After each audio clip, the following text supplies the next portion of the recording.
un peu plus de 10 heures sur les antennes de la télévision Futur Média. Bonjour à tous et bienvenue dans cette édition. Un journal que nous démarrons avec une bonne nouvelle. Le jeune Guinéen atteint du virus Ebola est guéri. Pour les autorités du ministère de la Santé, c'est donc une bonne nouvelle et comme pour nous tous, il s'agissait du premier cas importé de virus qui a fait plus de 2000 victimes dans les pays comme le Libéria, la Sierra Leone et la Guinée. Le ministère de la Santé précise que le cas suspect de Ziguinchor était finalement négatif. Et on reste avec le virus Ebola. L'Union africaine s'est réunie à Addis Abeba. L'une des recommandations qui ressort de cette rencontre, c'est la réouverture des frontières avec les pays où sévit l'épidémie. Mais le Sénégal ne semble pas prêt à s'y plier. C'est l'avis du docteur Abdoulaye Bousso, conseiller numéro 2 au ministère de la Santé et de l'Action sociale. Aminata Mbaresso, Youssou Baro. L'Union africaine ne veut pas d'une fermeture des frontières avec des pays africains touchés par l'épidémie à virus Ebola. Elle a sorti une recommandation pour demander la réouverture des frontières. Des autorités du ministère de la Santé du Sénégal disent non. Pour le moment, l'État du Sénégal a fermé ses frontières et nous comprenons effectivement les préoccupations de l'Union africaine par rapport à la libre circulation des biens et surtout par rapport au développement des activités économiques. Mais ce qu'il faut savoir, c'est qu'il y a un contexte qui est particulier. Ça reste des recommandations, ce n'est pas des directives. C'est un peu comme les recommandations de l'Organisation mondiale de la santé. Et nous sommes sûrs que les États vont analyser chacun, en tout cas en ce qui le concerne, les avantages et les inconvénients de ces mesures. Pour le docteur Abdoulaye Bousso, cette recommandation de l'Union africaine n'est pas à l'ordre du jour, même si l'État du Sénégal a décidé d'ouvrir un corridor humanitaire en faveur de 3 pays. L'ouverture de ce corridor humanitaire est un point, parce qu'aujourd'hui, effectivement, le Sénégal est une plateforme qui permet à ces ONG qui ont presque tous leur agence régionale de pouvoir assister les pays qui sont encore en difficulté. Donc le fait d'ouvrir ce corridor, c'est vraiment une autorité, c'est une autonomie, c'est le Sénégal qui a pris ces décisions.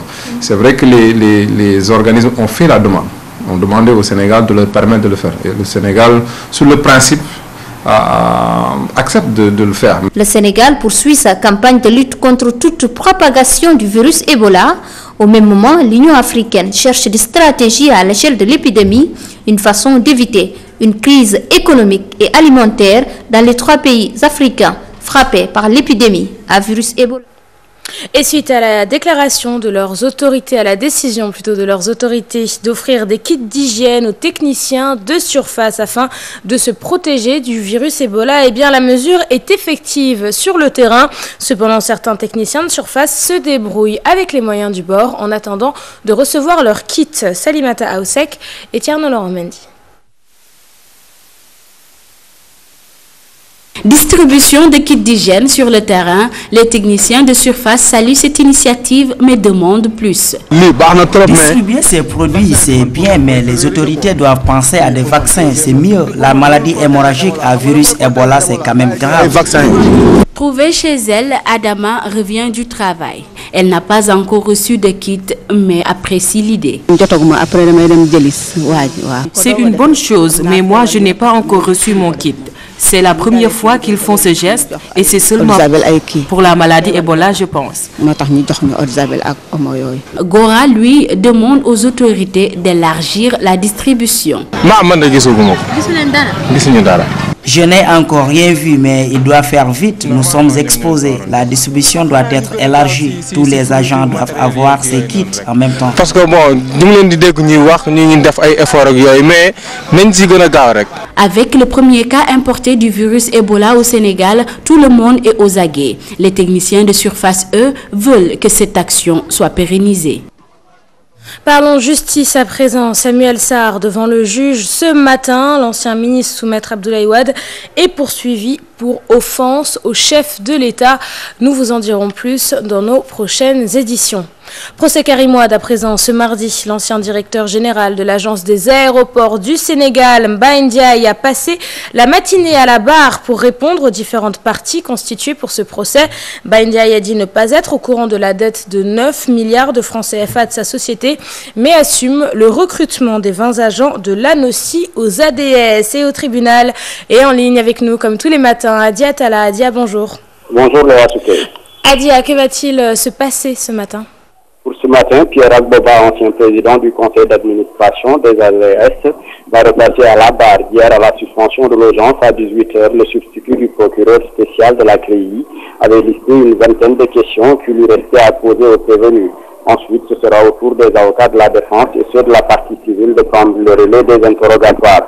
Pour les faits qui lui sont reprochés hier à la barre, Pierre Agboba les a tous niés et rejeté toute connivence avec Karim Wade qu'il n'a jamais rencontré pour pouvoir apporter une aide ou assistance dans l'enrichissement illicite pour lequel il est poursuivi.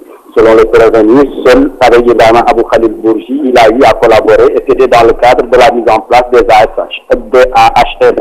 Et il a mis à contribution son expertise dans le domaine aéroportuaire. Il est prévu pour l'audience de ce mercredi également l'interrogatoire de Aline Samba Diassé, administrateur des ABS, poursuivi pour les mêmes griefs, à savoir aide et assistance à Karim Wade dans l'enrichissement illicite. Ensuite, c'est au tour des témoins. D'audience en audience, il faut souligner que le public devient moins nombreux. Les cadres libéraux qui avaient l'habitude de prendre d'assaut la salle d'audience numéro 4 sont presque aux abonnés absents, excepté quelques-uns. Le procès vient juste de débuter, présidé par le juge Henri-Grégoire Diop. Et là, je vous donne rendez-vous à 13h pour les développements. Merci beaucoup Adi Atala. À tout à l'heure, Adi Atala, donc en direct du palais de justice de Dakar. De l'affaire Karim Wade, nous passons à l'affaire Abdoulaye Aziz Ndao. La famille du colonel saisit la Ligue sénégalaise des droits de l'homme. Pour le secrétaire exécutif de l'organisation Alassane Seck, la détention du colonel a été prolongée de 30 jours, ce qui est anormal. Il estime que le colonel ne doit pas payer 2 fois pour une seule faute et n'exclut pas de renforcer le pôle des avocats. Alassane Seck est au micro de Makita, je vous propose de l'écouter. Nous avons reçu donc un communiqué de la famille qui signalait l'isolement qui a été reconduit, qu'il y ait des arrêts de rigueur pour la deuxième fois. La première fois, il a été arrêté pour 30 jours et elle a reçu hier un autre arrêté, un autre document qui signifie qu'il doit avoir encore 30 jours d'arrêt de rigueur. Donc ça nous paraît un peu anormal et bizarre que sur les principes qu'une faute soit sanctionnée 2 fois de suite pour la même faute. Et nous avons tenté donc d'alerter l'opinion publique nationale et demander aux autorités de revoir la question, de préserver la dignité du colonel Ndao et de préserver surtout sa santé mentale du fait de l'isolement et sa santé physique, du fait de son âge avancé, il a 60 ans bientôt, donc il faudra quand même ne pas rester sur la forme et aller peut-être demain au fond des choses. Il n'est pas exclu que le président du conseil d'administration de la Ligue, qui est par ailleurs avocat, donc puisse être demain l'avocat d'Abdoulaye Aziz Ndao. Ce matin, le ministre de l'Intérieur et de la Sécurité publique préside un atelier sur la gestion de la sécheresse et au même moment, son collègue de l'agriculture, Pape Abdoulaye Seck, animera une conférence de presse qui portera sur un partenariat signé avec des opérateurs chinois relatif à la commercialisation de l'arachide. Parlons à présent des collectivités locales avec l'ajout des 5 compétences à la charge de ces collectivités locales. Les aides destinées aux populations en prennent un coup. Ces dernières doivent être patientes car le processus prend du temps. Elles appellent l'État à la rescousse. Maïmouna Ndiaye et Mohamed Dia. Problèmes sociaux, secours aux indigents, entre autres charges des collectivités locales, des sollicitations pour un fonds de dotation de 139 millions. Pour bénéficier d'une aide, il faut d'abord faire une demande, y joindre une pièce, c'est-à-dire une pièce d'identité, et accepter d'aller faire l'enquête au niveau du CPRS. Alors, à ce niveau-là, l'organe gouvernemental de contrôle, c'est le CPS, qui verra si réellement la personne est indigente. Les 139 millions, c'est une participation de la ville de Dakar au fonctionnement. Avec l'acte 3 de la décentralisation, les responsabilités des maires sont multipliées, 14 compétences à la place de 9, d'où la nécessité d'allonger le budget des communes. Au lieu d'être comme une commune d'arrondissement qui n'avait pas pour rôle de faire des investissements, actuellement, en tant que commune de plein exercice, nous devons opérer des investissements. À partir de la loi 2013-10, la ville n'a plus à donner des fonds aux communes d'arrondissement, aux communes. Cette difficulté est ressentie par les demandeurs d'aide. Nous participons à Oscar des vacances comme chaque année et nous souhaitons que le budget soit revu à la hausse. C'est à l'État de secourir les communes. Il y va de notre intérêt. Il faut que les mairies assistent davantage leurs concitoyens. Me voilà avec une ordonnance et je n'ai personne pour me la payer. Augmentation ou pas, les maires devront gérer leur commune avec les moyens du bord. Merci Maïmouna Ndiaye. Et cette annonce à présent du commissariat au pèlerinage, les listes d'inscription pour l'édition 2014 du pèlerinage à la Mecque sont désormais clôturées. Direction le hangar des pèlerins situé à l'aéroport Léopold Sédar Senghor. Sur place, armales, tissus, basins, colliers, bref, on trouve des produits de toutes sortes. Les acheteurs ne manquent pas et les vendeuses se frottent les mains. La seule chose que ces dernières fustigent, c'est la cherté des tentes. Reportage d'Aïm Bossessi et Alioune Diagne. Vrai agate même. C'est pas caoutchouc, je vends pas caoutchouc. Je vends aussi la tissu que l'on appelle singitel. Armal. Nous vendons des agates, des armales, des pagnes, des sacoches et des serviettes. Avec les préparatifs du pèlerinage, le hangar se transforme en marché. Plus besoin d'aller aux HLM, selon ces vendeuses. C'est eux qui viennent acheter ici ou bien ils envoient leurs enfants. C'est pas nous qui avons demandé à venir ici. La commission du pèlerinage nous a amenés ici. Nous avons plusieurs articles. Ces femmes se frottent les mains parce que les pèlerins viennent massivement acheter. Seulement la cherté des tentes les importune. Ça marche un peu, ça marche. Mais c'est pas trop. Mais quand même ça marche. Ce qui est ma sens là, je vais prendre ça ici. Vraiment.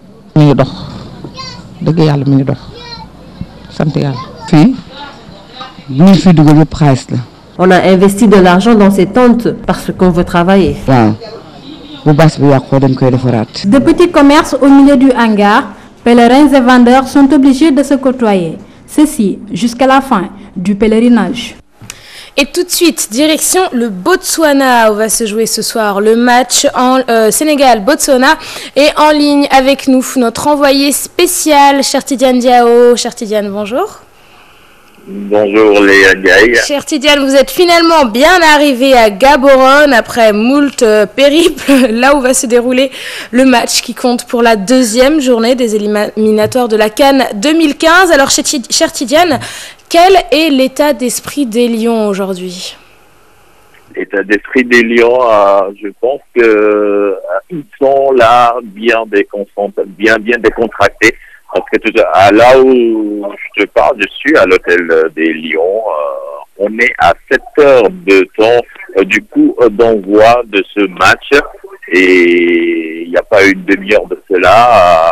Beaucoup d'entre eux étaient là en train de déambuler en toute décontraction sur le hall de l'hôtel. En tout cas, ce qu'on peut dire, c'est qu'ils sont décontractés, mais quand même concentrés en même temps. Et ils savent ce qui les attend cet après-midi au Stadium national du Botswana. Ils savent que c'est un match difficile qui les attend. Ils en sont conscients et je pense que les gars, ils sont prêts mentalement pour aller affronter cette équipe botswanaise. Et je pense que la confiance quand même est de mise au centre de cette tanière. Là où je parle même, je vois le ministre qui est là, Matar Ba, qui est venu avec les Lions du Sénégal, également en toute décontraction. Il est là, en train de prier. Tout à l'heure, on lui a parlé. Il me disait qu'il me rappelait notre périple là, en me disant que vous allez tout oublier après la victoire des Lions. Et on l'espère bien. Bon, bah tant mieux. Alors, cher Tidiane, si tout le monde est décontracté, est-ce qu'on a une idée de la liste finalement des joueurs pour ce soir? Du 11 de départ, non, pas pour le moment. On le saura ce soir. Alain Giresse dit souvent, eh bien, comme beaucoup de ses collègues, ils attendent le dernier moment heure pour dévoiler leur 11 de départ. Mais hier, quand même, on a assisté à la séance d'entraînement des Lions. Et ce qu'on a vu, je pense qu'on ne devrait pas être loin de la compo de départ de Dakar face à l'Égypte. la même équipe qui avait démarré ce match-là contre l'Égypte quand même. Je pense que c'est cette équipe qui va démarrer ce match, puisque dans l'organisation tactique, c'est ce qu'on a vu. Bon, vous le savez, c'est un entraînement ouvert au public, c'est certainement l'entraîneur. Souvent, il va essayer de brouiller les pistes en essayant de changer 2 ou 3 joueurs pour essayer de ne pas dévoiler ses plans. Mais je pense quand même on est bien parti pour... Cher Tidiane, alors dernière question. Alors tu l'as dit, tout le monde est décontracté du côté des joueurs. Mais alors quelle est l'ambiance à Gaborone, capitale du Botswana? Comment sont les Botswanais? Ils sont sympas? Qu'est-ce qui se passe? Ouais, sympa, ouais, sympa, ils le sont. Et c'est une population qui est partagée entre l'espoir et la crainte quand même. Ils craignent un peu cette équipe sénégalaise. Ils savent que c'est des joueurs de talent qui évoluent dans les grands championnats, alors que eux, c'est des joueurs qui évoluent souvent dans des pays africains, des professionnels qui évoluent dans des pays africains comme l'Afrique du Sud. Ils savent que techniquement, le Sénégal, pratiquement, est au-dessus, mais quand même, avec le soutien de leur public, ils peuvent quand même créer la surprise. C'est un petit stade quand même de 22 500 places, et je pense qu'il y aura de l'ambiance, ça va être chaud. Mais Botswana, vous savez, c'est une ville, Gaborone, c'est une ville d'à peine 1 million d'habitants. Ça ne bouge pas trop, mais au stade quand même, il risque d'y avoir beaucoup de bruit là-bas. Merci cher Tidiane, en tout cas profitez bien de votre séjour au Botswana. On souhaite une très bonne chance à nos Lions du Sénégal pour ce match. Ce sera ce soir donc contre l'équipe